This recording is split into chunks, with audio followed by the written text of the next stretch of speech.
நேற்றைய தினமே கீழடி குறித்து தெளிவாக விளக்கமாக கழகத்தினுடைய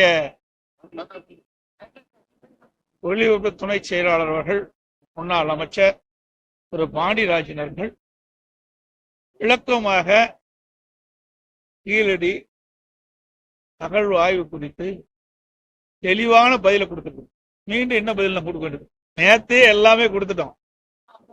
மாண்புமிகு அம்மா இருக்கின்ற பொழுது என்னென்ன நடவடிக்கை எடுத்தாங்க, அம்மா மறைவுக்கு பிறகு அம்மாவுடைய அரசு கீழடி அகழ்வு ஆய்வு ஆராய்ச்சியில் எப்படியெல்லாம் ஈடுபடுத்தப்பட்டது என்ற விளக்கத்தை நேற்றைய தினமே தெரிவிக்கப்பட்டு பத்திரிகையிலும் செய்தி வந்துவிட்டது, ஊடகத்திலும் செய்தி வந்தது. அதே போல முருகன் பக்தர்கள் மாநாட்டுக்கு மாவட்டம் போட்டு மறுபடியும் வேண்டாம் அப்படின்னு சொல்லியிருக்காங்க.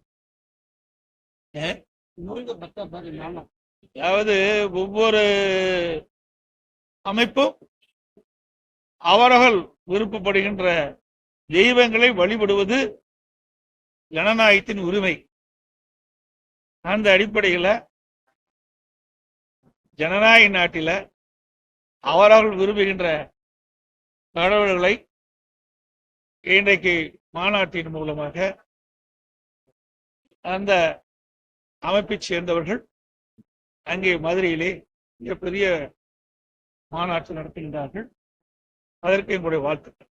ஆங்கிலம் பேசுபவர்கள் வெக்கப்படும் காலம் விரைவில் வரும். அவருடைய கருத்து சொல்லியிருக்க கருத்து சொல்லியிருக்க ஒவ்வொருத்தருக்கும் ஒரு கருத்து உண்டுங்க. கருத்தின் அடிப்படையில் ஒவ்வொருத்தரும் ஒரு கருத்து கழிச்சுக்கலாம். தாய்மொழி என்பது முக்கியம் என்று சொல்லியிருக்கிறார். அனைவருக்கும் தாய்மொழி என்பது மிக மிக முக்கியம். அந்த தாய்மொழிக்கு கொடுக்கின்ற முக்கியத்துவத்தை விட ஆங்கிலத்துக்கு அதிகமாக முக்கியத்துவம் கொடுக்கின்ற என்ற பொருள்படதான் அவர் சொல்லியிருக்காரு. தமிழக அமைச்சர்களும் முக்கிய நிர்வாகிகளும் பாத்தீங்கன்னா தமிழக அமைச்சர்களும் திமுக முக்கிய நிர்வாகிகளும் பொதுவெளியில ஆபாசமான பேச்சுக்களும் ஆபாசமாக சித்தரித்து பல சமூக வலைதளங்களை பரவல் இந்த மாதிரியான நிகழ்வுகள் அதிகமா நடக்குது. அதை எப்படி பாக்குறீங்க? நாங்க ஏற்கனவே இது குறித்து கண்டன அறிக்கை வெளியிட்டுட்டேன். பத்திரிகையிலும் வந்துட்டு, ஊடகத்திலையும் வந்துட்டுது.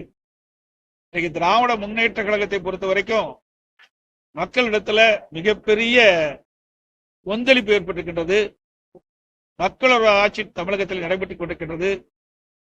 அதையெல்லாம் மறைப்பதற்காக, மடைமாற்றம் செய்வதற்காக இப்படி கேலி சித்திரங்களை வெளியிடுவது, அவதூறு செய்திகளை வெளியிடுவது வாடிக்கையாக கொண்டே இருக்கின்றார்கள். இதற்கெல்லாம் 2026 சட்டமன்ற தேர்தலிலே மக்கள் அவர்களுக்கு தக்க தண்டனை வழங்குவார்கள். சுகாதாரம் ஒரு மிகவே முக்கியமானது. உடல் ஆரோக்கியத்திற்கு மிக மிக அவசியமானது.